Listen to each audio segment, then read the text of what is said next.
Selamat datang kembali di kelas pendidikan agama Kristen, kelas 11. Tema kita hari ini adalah keluarga Kristen atau keluarga di dalam sudut pandang iman Kristen.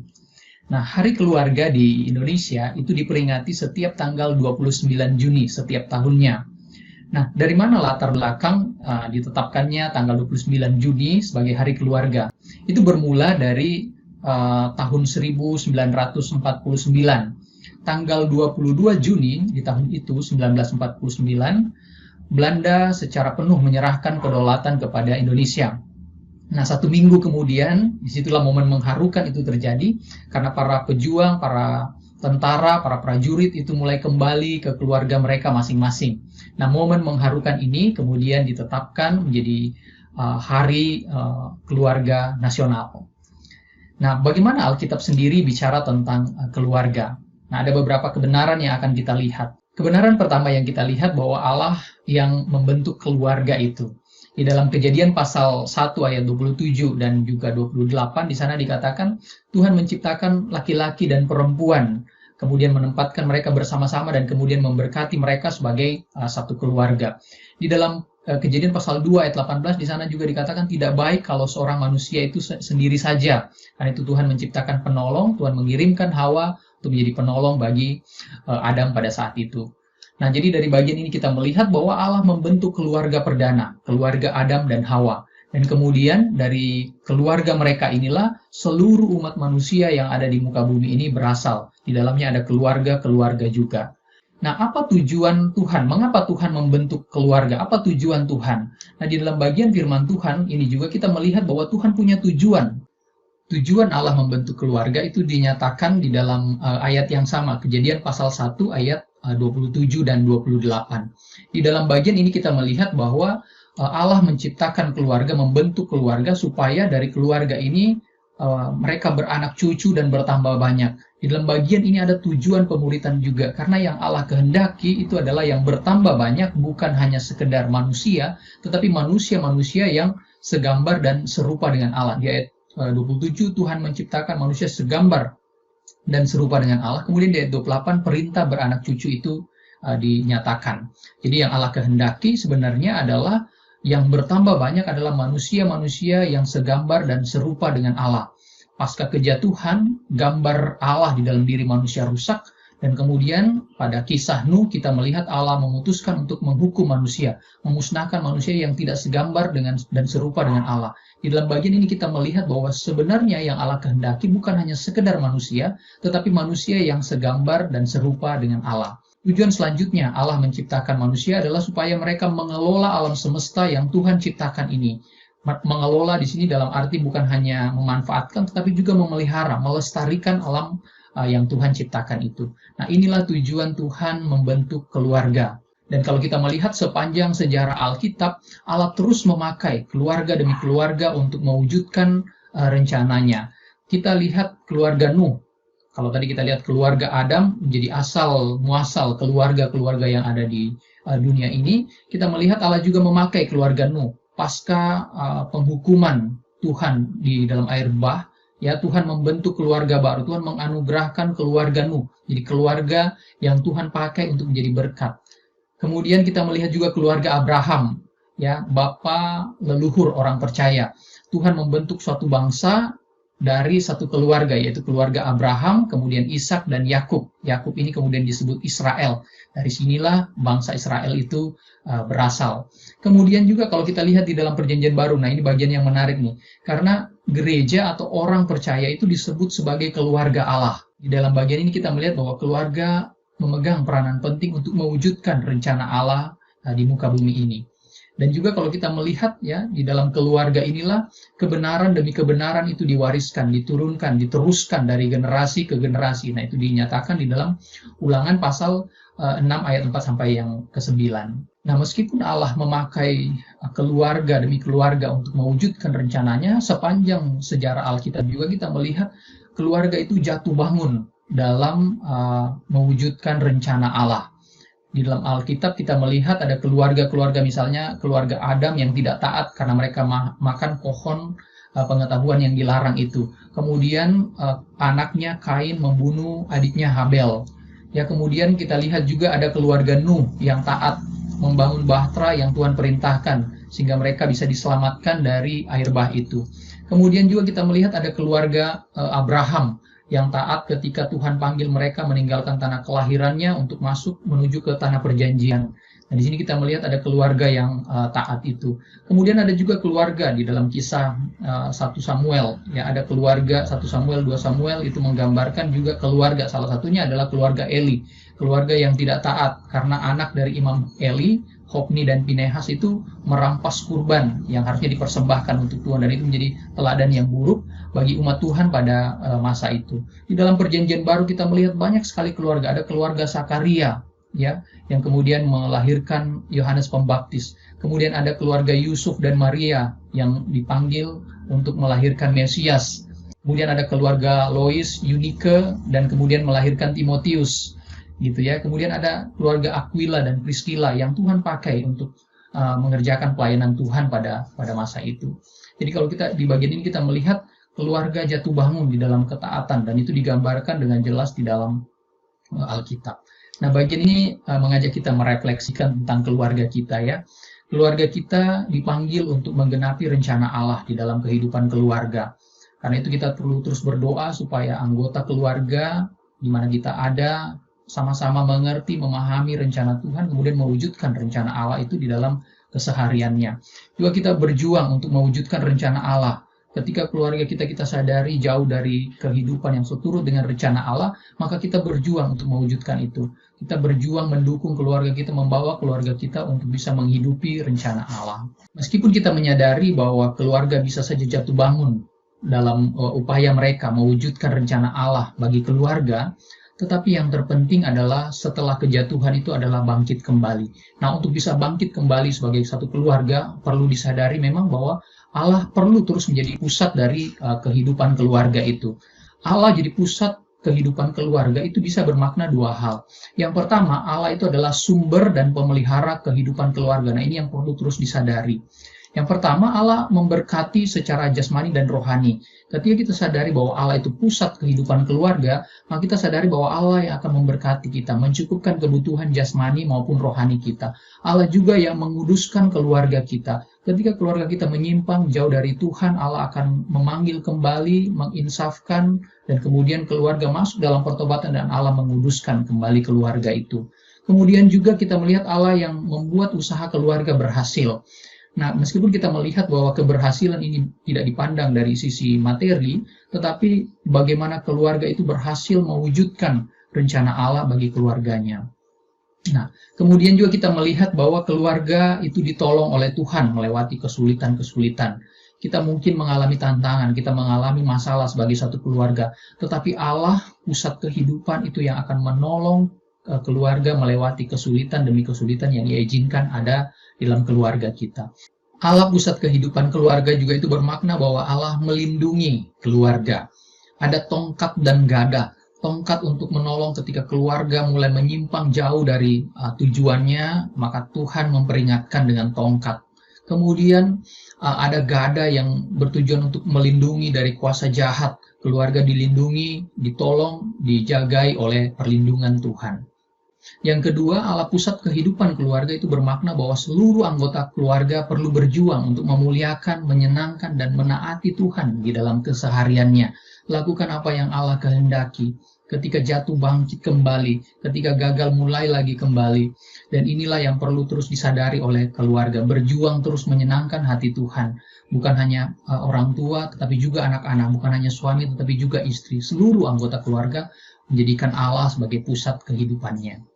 Nah, ketika Allah menjadi pusat kehidupan keluarga, itu juga ditandai dengan ada dua pondasi yang akan sangat kuat di dalam kehidupan keluarga kita. Dua pondasi atau dasar kehidupan keluarga inilah yang menandai bahwa Allah itu menjadi pusat dari kehidupan keluarga. Dasar yang pertama itu dasar kasih. Ulangan 6 ayat 5, kasihi Tuhan Allah dengan segenap hatimu. Kemudian juga ditegaskan kembali di dalam Matius pasal 22, ya. Kasih Tuhan Allah dengan segenap hati dan kasih sama manusia seperti diri sendiri. Nah, dasar kasih inilah, kasih kepada Allah dan kasih kepada sesama, ini menjadi dasar dari kehidupan keluarga itu. Nah, cinta kasih di dalam keluarga itu ada yang mengelompokkan dengan atau menyebutnya dengan berbagai sudut pandang. Yang pertama itu ada kasih phileo, yaitu cinta persahabatan, cinta yang harusnya dimiliki oleh suami dan istri, menjadi seperti sahabat, saling berbagi beban satu dengan yang lain, saling menguatkan satu dengan yang lain, saling menegur ketika melakukan kesalahan satu dengan yang lain. Inilah cinta persahabatan yang harus dimiliki di dalam keluarga. Kemudian juga ada cinta eros, cinta lawan jenis. Ya, ini cinta yang diizinkan di dalam relasi suami istri, cinta birahi yang hanya diizinkan di dalam pernikahan Kristen. Nah, kemudian ada juga storge atau kasih yang didasarkan pada pertalian darah. Orang tua mengasihi anak karena mereka ada relasi pertalian darah di sana. Saudara kandung mengasihi saudara yang lain karena ada relasi pertalian darah di sana. Jadi kasih ini juga yang harus mewarnai seluruh isi rumah atau seluruh keluarga. Kemudian yang terakhir yang sangat penting juga adalah kasih agape. Kasih agape ini ditandai dengan hadirnya Allah di dalam kehidupan keluarga. Ketika Allah hadir di dalam keluarga, maka cinta yang tak bersyarat itu juga hadir. Allah hadir memberikan pengampunan kepada setiap kita, kepada anggota keluarga, kepada ayah, ibu, orang tua, dan anak. Di sana ada Allah yang mengampuni, memberikan kesempatan tanpa syarat. Dan ini juga yang diharapkan menjadi kasih yang mewarnai relasi di dalam keluarga. Kasih yang tidak bersyarat itu. Nah, kemudian dasar yang kedua yang perlu ada di dalam kehidupan keluarga adalah dasar firman Tuhan. Ulangan 6 ayat 6 sampai 9 di sana dinyatakan, apa yang kamu dengar pada hari ini, ya ceritakan itu, bagikan itu kepada anak-anakmu. Nah, di dalam bagian ini kita bisa melihat bahwa firman Tuhan itu senantiasa diperhatikan, diingat, kemudian diterapkan oleh anggota keluarga. Dimanapun mereka berada, baik itu di rumah maupun di luar rumah, dimanapun firman Tuhan itu diperhatikan, diingat, dan kemudian diterapkan. Firman Tuhan juga perlu diajarkan kepada anak-anak. Orang tua perlu mewariskan iman, mewariskan firman Tuhan, mengajarkan itu kepada anak-anaknya. Kemudian firman Tuhan bukan hanya diajarkan kepada anak, tapi juga diteladankan. Ini bagian yang penting. Perbuatan berbicara 2 kali lipat ketimbang perkataan. Karena itu teladan orang tua sangat penting untuk mewariskan iman, mewariskan firman Tuhan, menjadikan firman Tuhan dasar kehidupan di dalam diri anak-anak itu. Dua dasar inilah yang menandai Allah itu senantiasa menjadi pusat dari kehidupan keluarga.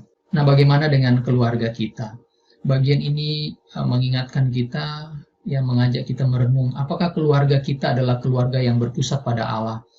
Jika tidak, mari kita doakan itu. Apakah keluarga kita adalah keluarga yang senantiasa berdasar pada kasih dan firman Tuhan dalam setiap aktivitas kehidupannya? Jika tidak, mari kita doakan itu. Dan juga penting bagi kita, khususnya anak-anak remaja, mungkin kita tidak mendapatkan kesaksian yang baik dari orang tua, tetapi itu bukan berarti kita lalai untuk mengasihi dan mendasarkan hidup kita pada firman Tuhan. Mari kembali kepada firman Tuhan. Ketika kita tidak mendapatkan teladan yang baik dari orang tua, mari kita sendiri menjadi anak-anak muda yang tidak bisa diremehkan karena kita belajar untuk taat menerapkan firman Tuhan di dalam kehidupan kita.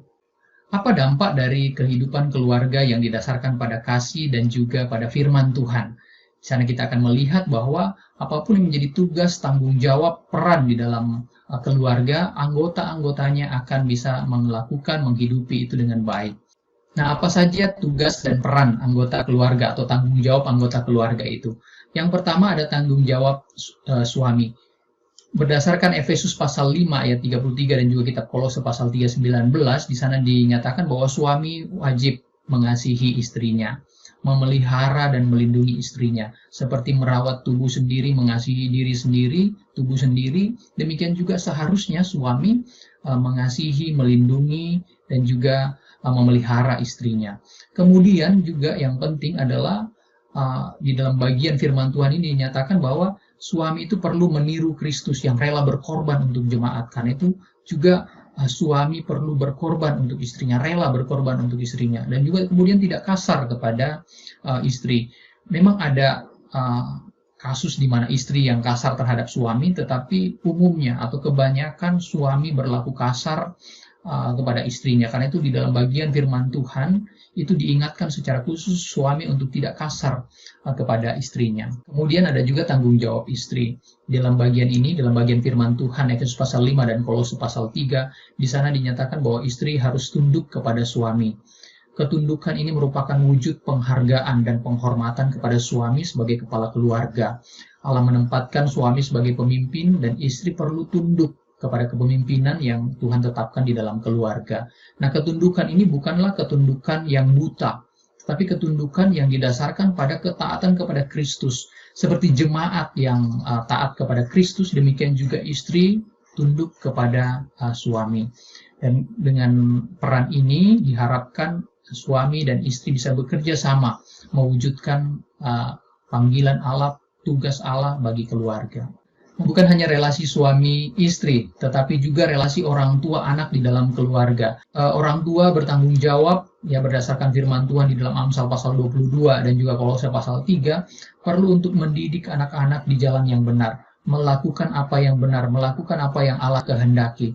Nah, tetapi ketika orang tua mendidik anak-anak di dalam Tuhan, itu tidak berarti menimbulkan sakit hati dan juga anak menjadi tawar hati. Seringkali orang tua mendisiplin atau mengingatkan anak-anak mereka, dan itu membangkitkan amarah di dalam diri anak. Kita perlu belajar bagaimana mendisiplin anak dengan tepat, mendisiplin anak dengan benar, sehingga tidak menimbulkan sakit hati dan juga tawar hati. Nah, di sisi lain, anak juga perlu taat kepada orang tua. Keluaran pasal 20 ya dan juga Kolose pasal 3 di sana digambarkan bahwa hormati orang tuamu supaya lanjut umurmu di tanah yang diberikan Tuhan. Dan juga anak diminta untuk taat kepada orang tua. Anak yang melakukan perannya, tanggung jawabnya di dalam keluarga adalah anak yang taat kepada orang tua, mendengarkan apa nasihat dan tuntunan orang tuanya. Ketika anggota keluarga melaksanakan tugas dan tanggung jawabnya dengan baik, baik itu suami, istri, orang tua maupun anak, maka keluarga ini dapat mewujudkan rencana Allah di dalam kehidupan keluarga. Suatu keluarga yang mewujudkan rencana Allah di dalam kehidupan keluarganya dan juga melaksanakan misi Allah, mengapa Allah menempatkan keluarga di tengah-tengah dunia ini, itu ditandai dengan ada beberapa fungsi yang berjalan baik di dalam keluarga. Ini yang akan kita lihat selanjutnya. Ada beberapa fungsi yang harusnya terjadi di dalam keluarga. Yang pertama itu fungsi spiritual. Keluarga menjadi tempat di mana seisi rumah, baik itu orang tua maupun anak, belajar nilai-nilai spiritual. Terlebih juga bahwa keluarga itu menjadi tempat di mana orang tua mewariskan nilai-nilai iman, nilai-nilai spiritual, mewariskan kebenaran firman Tuhan di dalamnya. Kemudian fungsi yang kedua adalah fungsi afeksi. Keluarga menjadi tempat di mana seluruh anggota keluarga belajar merasakan kasih, mengekspresikan kasih, meneladankan kasih, sehingga emosi, perasaan itu dapat dieksplor dengan baik, dapat bertumbuh dengan baik di dalam keluarga. Kemudian juga fungsi yang ketiga adalah fungsi proteksi. Keluarga berfungsi untuk melindungi satu dengan yang lain dari pengaruh buruk, dari kebiasaan buruk. Keluarga saling mengingatkan satu dengan yang lain. Keluarga menegur ketika anggota keluarga, anak-anak atau suami atau istri atau juga orang tua atau anak melakukan apa yang tidak sesuai dengan firman Tuhan. Kemudian ada juga fungsi sosial, di mana keluarga menjadi tempat untuk belajar mengutamakan kepentingan orang lain, membangun kemampuan untuk berelasi sosial satu dengan yang lain, melayani satu dengan yang lain, berinteraksi secara sosial satu dengan yang lain, melihat bahwa kita bukan hanya ada sendiri, tetapi ada orang lain juga di sekitar kita. Dan keluarga menjadi tempat di mana belajar mengembangkan relasi sosial itu. Kemudian ada juga fungsi reproduksi. Keluarga menjadi tempat di mana dilahirkan generasi-generasi baru. Generasi yang mau hidup seturut dengan firman Tuhan. Generasi yang taat kepada firman Tuhan. Dan disinilah fungsi keluarga itu berjalan. Fungsi keluarga itu terjadi. Allah memberkati dengan anak-anak supaya anak-anak ini dididik di dalam Tuhan. Dibentuk taat kepada Tuhan. Dan ini fungsi reproduksi itu. Keluarga menjadi tempat di mana generasi-generasi yang segambar dan serupa dengan Allah itu dibentuk, dihasilkan. Kemudian selanjutnya ada fungsi edukasi. Keluarga menjadi tempat di mana anak-anak atau bahkan juga seisi rumah belajar tentang apa saja, belajar ilmu pengetahuan. Ada sekolah yang menjadi partner dari keluarga orang tua untuk mendidik anak-anak menguasai bidang tertentu, menguasai keterampilan tertentu. Dan keluarga tentu saja tidak bisa melepaskan tanggung jawab itu kepada sekolah, karena tanggung jawab utama, fungsi utama itu sebenarnya ada di dalam keluarga. Kemudian keluarga bekerja sama dengan sekolah atau juga gereja untuk menolong anak-anak menguasai pengetahuan, menguasai keterampilan tertentu. Nah, kemudian yang terakhir, yang ketujuh adalah fungsi ekonomi, di mana keluarga bertanggung jawab untuk menafkahi seluruh isi rumah. Kebutuhan anggota keluarga bisa terpenuhi. Memang mungkin tidak semua keinginan yang dipenuhi, tetapi kebutuhan apa yang menjadi tuntutan utama dari anggota keluarga itu diharapkan bisa terpenuhi secara ekonomis di dalam keluarga. Nah, inilah fungsi-fungsi yang seharusnya berjalan di dalam keluarga yang mendasari hidupnya berpusat pada Tuhan dan kemudian melaksanakan peran dan fungsinya dengan baik.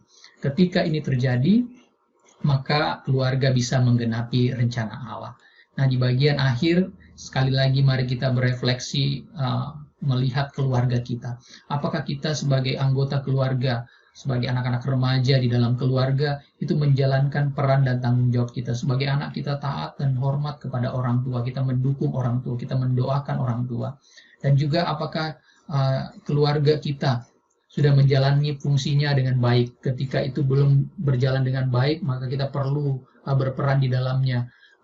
Bangkit bersama-sama, mendukung anggota keluarga, berdoa bagi keluarga kita, sehingga keluarga kita bisa melaksanakan tanggung jawabnya, fungsinya dengan baik. Demikianlah pelajaran kita pada hari ini. Di bagian deskripsi saya membagikan slide untuk saudara bisa pelajari kembali, dan kemudian juga ada beberapa waktu yang di-set jika saudara ingin melihat kembali penjelasan-penjelasan yang ada di dalam video ini. Selamat belajar ya, Tuhan Yesus memberkati.